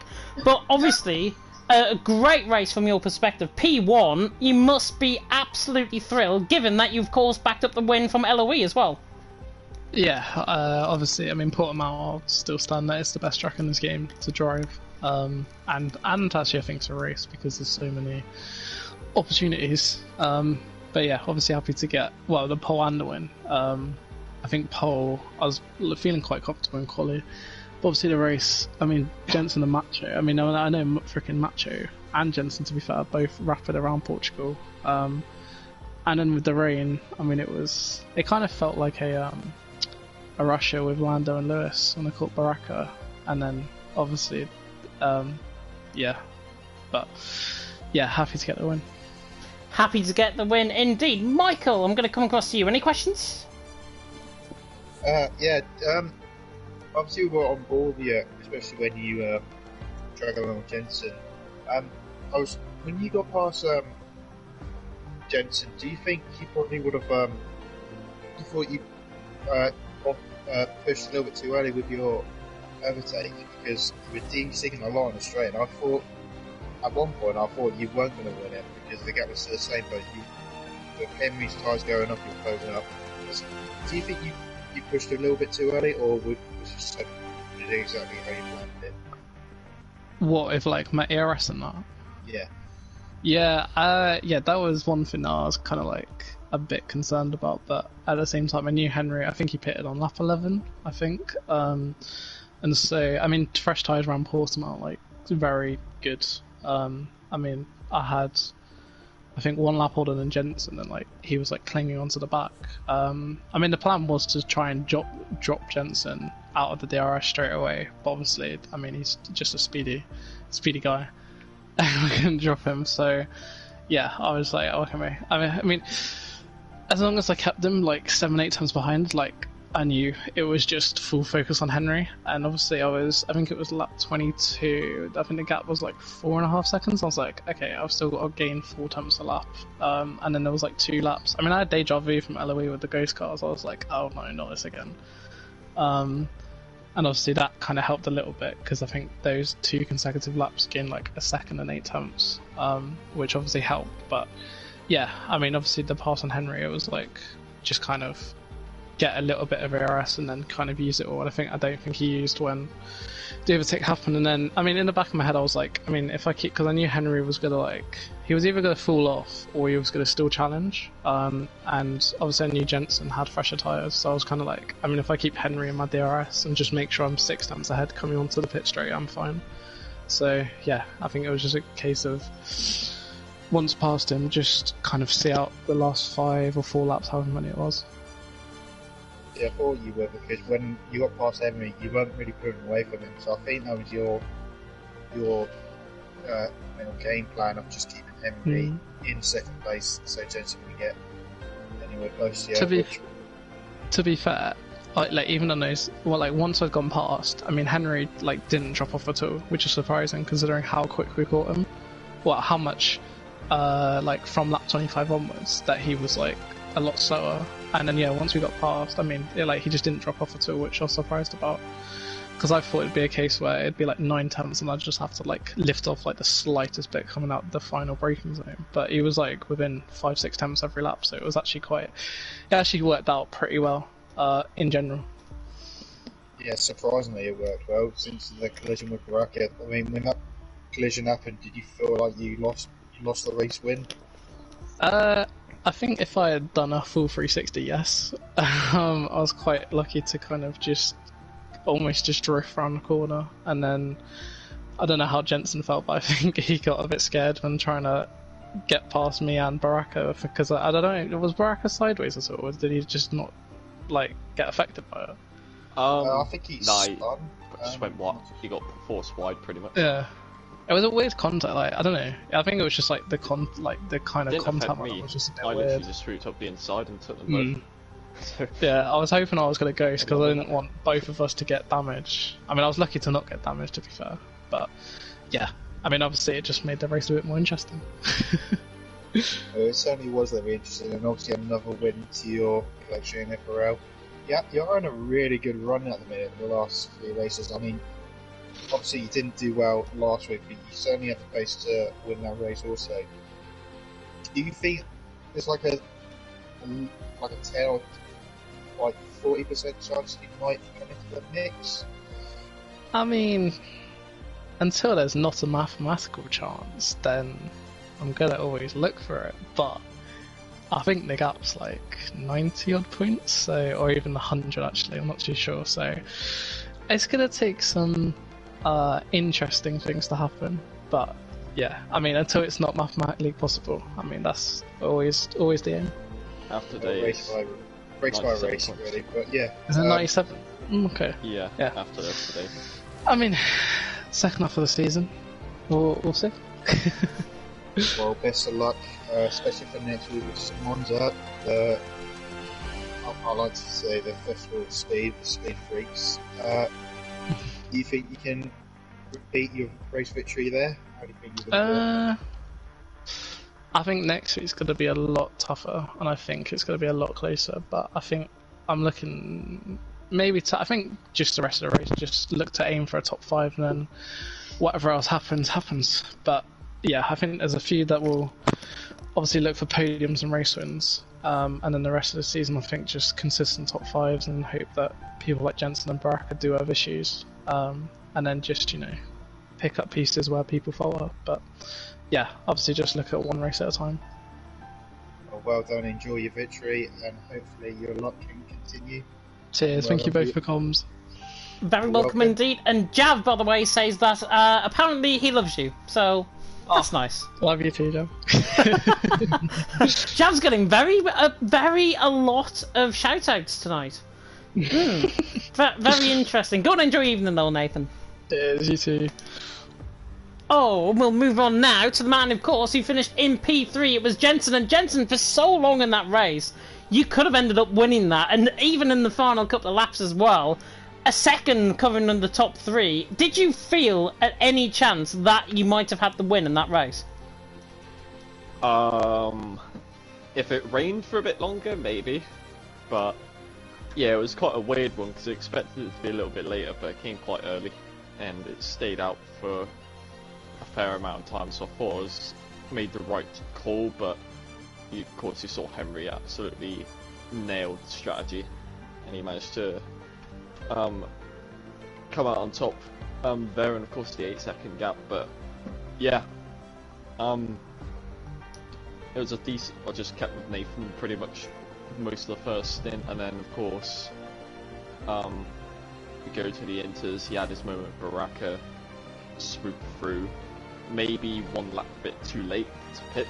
I may have been a couple seconds more clear if it wasn't for that, but in the end I reckon he still would have caught me, and to be fair, it was kind of running my race for me. I was just sticking in the DRS, just catching up with him to Henry, and yeah, in the end we got close, but I didn't manage to do it in the end. But yeah, congrats to Nathan on taking the win, and yeah, happy with P3, gained 5 points on Baraka, so yeah. Yeah, that 5-point advantage, I think it's now down to 30 points if I'm not mistaken, but there is a 3-second time penalty, possibly, that might move Baraka maybe up a position. I don't know in terms of how the timings ended up, but he did run wide, so there might be a 3-second penalty there that needs to be removed, so I'll clarify that. Hopefully we can bring that, of course, next week. But in terms of your strategy, obviously no safety cars, no VSCs. You stuck within that DRS train to Nathan. Just talk us through what was going on in your mind, because it seemed like you were working together at that point. Yeah, he was almost dropping me, but I was only keeping out the DRS really, and when we got to Henry, I think he was pushing so hard, and when he got into the DRS, struggled to keep with, and the final 2 laps is the time where I managed to get into there. So yeah, in the end, maybe if Nathan managed to get the gap, I could have possibly had a go at Henry, but I mean, yeah, I didn't think I really could have got through both of them in the end. I was happy with P3 where I was, so yeah, just stuck with that. Yeah, I think P3 is definitely the best result I think that you could have got certainly out of this race. Obviously in the final couple of laps as well, you were fighting, you caught the back of Henry. Any chance that you could have tried and got him, even with you having a big disadvantage as a result of that DRS train there, Tom? No.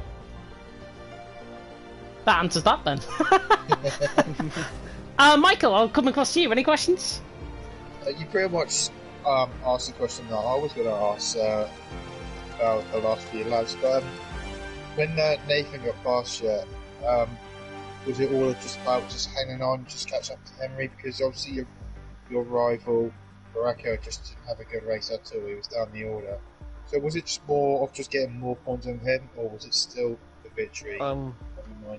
Well, one, I knew Nathan was going to get through either way, and two, I wasn't catching up to Henry enough, and Nathan put in the pace to catch up, because I was about the same pace as Nathan, even with DRS, so yeah, in the end, it would have been P3 either way, but if I did the same strategy as Henry, maybe a chance of taking the win, but yeah, if I didn't come in, I reckon Nathan would have stayed out as well. It would have been the same case of that, probably been one more position, but yeah, in the end, came up P3, not too shabby after quite a shit last 3 races really, where I could have possibly gotten 2 podiums, including a win, but it was 35 points, now down to 30. Just put it down race by race. Yeah. Yeah, like you said, the last 2 races hasn't really gone your way at all. So, yeah, I think definitely take third on the chin, especially. It was a very tough race just to hold on to Nathan. But yeah, third place is that's all you can do, and well done. Yeah. But now we come to Monza, which is literally could be anyone's race in my opinion. F1. How do you think you feel around there? I actually like Monza. I like Monza. I think in LOE on Saturday, I picked up the 8th place and fastest lap. In the end, I reckon I had the pace to get through quite a few. So it's just about delivering the lap on the day, qualifying, and yeah, track positions massively key at Monza, especially with those trains. And of course, Nathan within 100 points of Baraka now. And I think, yeah, it's gonna spice up the fight a little bit. I think Nathan might be able to come into it come the end if he keeps the form up, but we're just gonna have to step up our game. Yeah, possibly so. Or possibly might help you, especially if you have a good race at Monza. But yeah, we just have to wait and see with that. But either way, congratulations on your third place, and all the best in Monza. Hope you get another podium ahead of your rival. Yep, cheers and thanks for comms as well. You too. Very welcome indeed, and we'll now move on to the man who finished in P7 after, I've got to say, an absolute disastrous race from your perspective, Macho. P7 though, a solid result in the given how you got spun through turn 1. Yeah, I don't know, man. The pace was really good, but yeah, I just looked back in the stream, and it seemed like Baraka clipped me on the inside, and that's why we spun. But yeah, it was a bit of an upside down race. First to spin the first lap, then I overtook a lot of people. Then I came somewhere to like go around the outside of I think there were 2 cars, and I don't think they knew I was there, so they were just going wider and wider and wider, and at some point I was just in the gravel, and then I don't know, I was in a party with Kazistel. He said, well, go flat out through the last corner. I did it, and I almost pinned it into the wall, but you know, it was a disastrous strategy. I don't know what I did, but in the end, getting P7, maybe the penalties are getting removed, because I picked up 3 in the first lap because I got spun around off the track, and then I picked up 4 in 1 lap, and literally I only got 1 in my opinion, but yeah, we're gonna see. I'm gonna send it in, but yeah, pretty disastrous. Yeah, we saw the 3 wide. I've got to say thank you for that 3 wide moment, because I've never seen 3 wide into Sagres at turn 14. I've just never seen that. Obviously, it ended up in, well, the worst place ever, and I literally said in commentary it was an accident waiting to happen. You looked like you had the pace to go around the outside of them both, and I was almost looking pretty much halfway through the corner that you got the move done. But you didn't, and obviously the contact was there on the inside. Just talk us through that contact, because it really affected your race from then on. Yeah, so I saw they were fighting, and I chose to go down the inside the corner before. And then he left a slight gap. They got a slightly better exit, but I thought like, well, I'm on the softs. I thought they were on the medium tire, so well, let's just carry a lot more pace around the outside. And then I chose to go around the outside, but yeah, well, Bono was sideways into my car, and then I got drift into the gravel. Lost like 5 positions, but yeah, well, continued without damage. At least I couldn't see any damage on my car, so yeah, not a big problem. Yeah, it's good that you didn't have damage on your car, because I think it could have ended up maybe as a DNF as well in terms of the contact, because I think Hammerlinen certainly picked up either floor damage or suspension damage on the first lap of the race, and he just dropped like a stone throughout the field. So obviously Hammerlinen, a really disappointing race from his perspective. But still, a P7 result from you, obviously helping Alfa Romeo in terms of the championship again. I believe the Constructors' Championship now, you lead more points than AlphaTauri, who are your closest rivals. So it's still a very good result from your perspective for the team championship. Yeah, but yeah, I'm not here to like focus mainly on the constructors, to be honest, man. It was just very poor today. I think I could have at least fight with the top guys, even maybe for a win, because I kept on getting fastest laps on old mediums, and the pace was just there, but yeah, it was just not meant to be. Yeah, not meant to be, and I think that obviously that turn 1 incident probably affected your rhythm, affected your race as a whole, but still a P7 result I think is absolutely solid. Michael, I'm going to come across to you. Any questions? Not really. Again, you pretty much answered what I was going to ask, but when you went side by side in the last call, was it damage limitation you were just recovering, or was it just game over from your perspective and just get more points as you could? Nah, it's never game over, to be honest, because like you know, when there's a safety car, you obviously are back in the race, but yeah, the 6 seconds penalties were weird, because yeah, I think I only got 2 track warnings, and they both gave me a penalty. So, well, I'll have to send it in to the stewards, but yeah, I never thought it was over. At one point I was 15 seconds behind Bono, and I still caught up to him, overtook him, and got a 3-second gap, so in the end got up like 18 seconds, and I was still catching to all the other guys up ahead, but yeah, the race was just too short for me, but yeah, bit of damage limitation really. So let's say if you did have both penalties, where would you finish? I'm only gonna get 1 position up, Okay. so gonna get P6 then. Well, either way, it's still points, especially with the turn 1 incident, which is not easy to recover. And plus, we didn't really have a full safety car either, so to be honest, it is pretty much a good comeback. That's the only way I could look at it for you, because obviously you had turn 1, which is hard to come back from, and the incident on the second to the last corner also. I still managed to finish P6, P7 is still a good achievement. Yeah, I'm guessing that's not where you really wanted to finish, but still a great comeback result. Yeah, I think it's pretty good to see like the pace has improved a lot since the last few races. So yeah, seeing that I can come back to P6 in such a chaotic race, I think I'm definitely gonna help Jensen with winning the constructors this season, because it just seems like I finally found my feet. Yeah, hopefully you will, because obviously with the win you had last week, hopefully that will still boost you up for next week, which is in Monza. Do you think you can do even better next week? I mean, I'm not the biggest fan of the track, but yeah, like I said, we're gonna go full send, and just gonna try and get a 1-2 for the team, really. Well, hopefully so. Maybe not send it too much, because obviously we know it gets narrower and narrower in turn 1. Hopefully there won't be any incidents.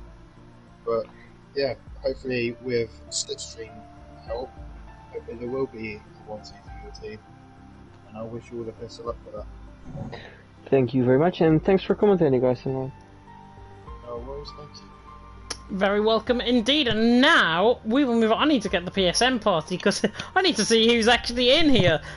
Zero, I think you're next if I'm not mistaken. Finishing P8, we know it could have been a lot better with that late puncture. You could have finished P4. Talk us through it. Yeah, that soft stint after the interest, it was a gamble which I was willing to take. I was thinking the entire time that I either get fourth or I don't get anything at all, but still happy with the result. Obviously aim was P7, but yeah, missed it up by 1 position, so can't complain too much. Yeah, can't complain too much. Obviously, as I say, 4th position was pretty much looking on the cards. Obviously, I think you had a penalty in that as well, so it might have been P5 in the end. But you drove such a solid race in that race, and obviously you were on that set of soft compounded tyres. You took a gamble. What were you thinking when you got on that set of softs? Did you think you had the pace to try and catch up to Nathan and Jensen?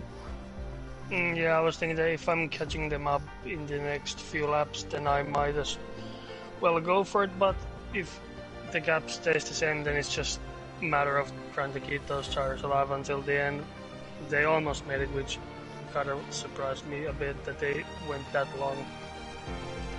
But yeah, it was just hope for the tires to last, and this time pretty much left almost empty-handed.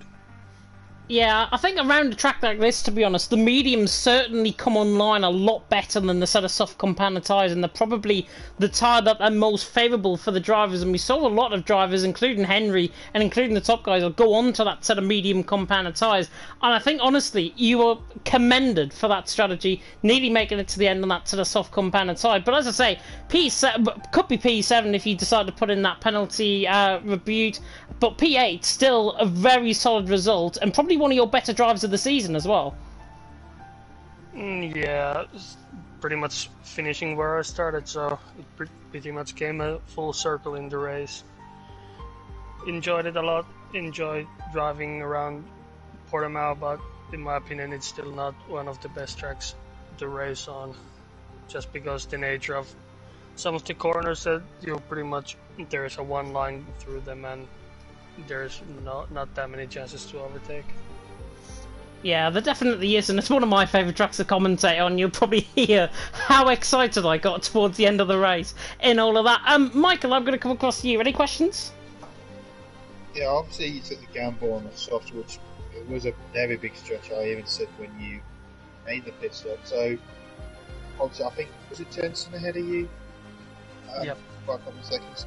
Was your plan to were you wanted to overtake Jensen, or were you just going to try and hopefully get his DRS and try and save your soft tyres to make it to the end? Of course, I wanted to overtake everyone that was ahead of me, but yeah, it was just try to see if I can catch up, and if not, then just try and drive my own race and not focus on the guys ahead. And if they make mistakes, they make mistakes. But yeah, that's the way it goes sometimes, I guess. Just very unfortunate. You haven't really had just the best of luck. It's probably your unluckiest season, because obviously you did have the pace up there and probably deserved a podium yourself. But yeah, unfortunately, just didn't go your way with just the risk of the tyres. You went one, but obviously with this race out of the way, do you think, how would you take next week in Monza? It's a nice track. Of course, I have never really achieved anything on it just because of Finland and the curse of the Monza, but yeah, it's gonna be interesting to see. The weather can play a big factor in it as well. And obviously, I'm guessing you're pretty much a risk taker as you did today. Do you think you'd take even more risks into next week or so? I guess I have to if I want to keep these hopes of a championship alive. Yeah, I mean, you have lost some points just a little, but not by much, because you only finished P8, you said? Yep. That's not a massive loss. It could have been a lot worse for you after that puncture. You know, I can think of it, but no, I hope this is a good move on from this, and hopefully fight for podiums and hopefully win some sort of. Yeah, and also got a bit lucky that the puncture came literally as I was going to the last turn on the track, so didn't have to do like half a lap with the broken tire, so that saved me a bit as well. Well, that's good. That's quite good to hear, actually. At least it didn't happen in turn one, which you probably could have been that easy. But luckily. But anyway, congratulations for your result. Unfortunately, didn't go your way, but hopefully it'll go your way. Thanks. And now we'll move on to the next man, the final man who we're going to be interviewing tonight. And of course, that is Mr. T-Hawk, once again in the points. How do you do it, my friend? How do you do it? Staying on the track. That's a good answer. I wrote that answer completely. Yeah, not P9 though for you out on track. And honestly, I think you would have scored no points whatsoever, given if everyone obviously stayed within this race. Just talk us through the race from your perspective, because obviously P9 still a solid result. Absolutely disappointing. I mean, I don't know where my pace was, because I think I already told you last week I did a 100% race around there in career mode not too long ago, and I think I was in the Aston Martin, which is like 1.5 seconds slower than the top cars, and I managed to do a 16.7 in qualifying, and here I can't even get into the 16s in online session, so I really don't know what has happened to me. Qualifying was a total disappointment for me, just didn't work out at all.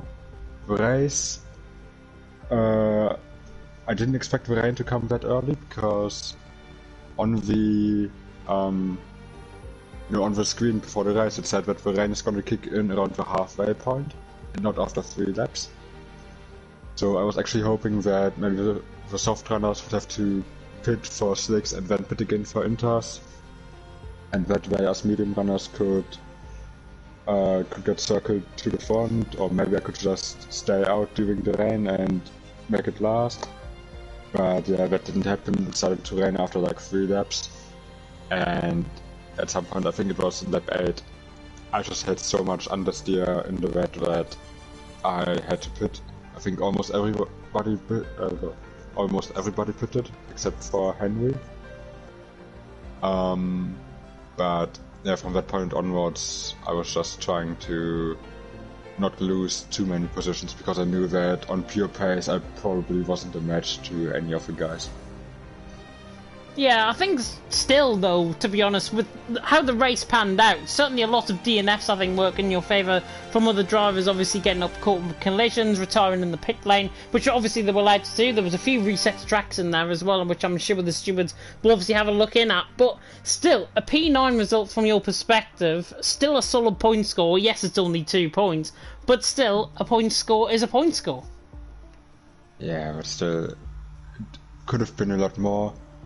I know maybe I could have gotten 1 more position if I would have switched to the mediums instead of the softs, because again, based on that 100% race that I did earlier, I figured out that the softs have a little bit of a graining phase at the beginning and then just unlock pace after a couple of laps, but that never happened today in the 50% race. I was just sliding around on the softs, not really finding any pace in them, which is a shame, because I felt like on the mediums at the beginning, and it was still dry, and even on the inters, I did have somewhat decent race pace. So yeah, maybe I should have gone for the mediums instead of the softs, but yeah, that's all with the advantage of hindsight. I probably wouldn't have been able to score a lot points anyway.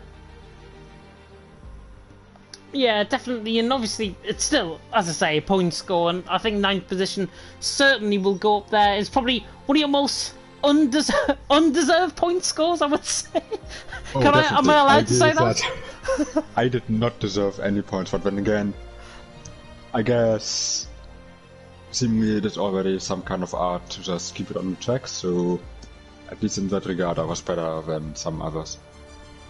Yeah, it's still a solid result, as I say, at the end. Michael, I'm going to call across to you. I haven't forgot about you. Any questions? I think I'm your little lucky charm for getting points finishes since I started commentating. Yeah.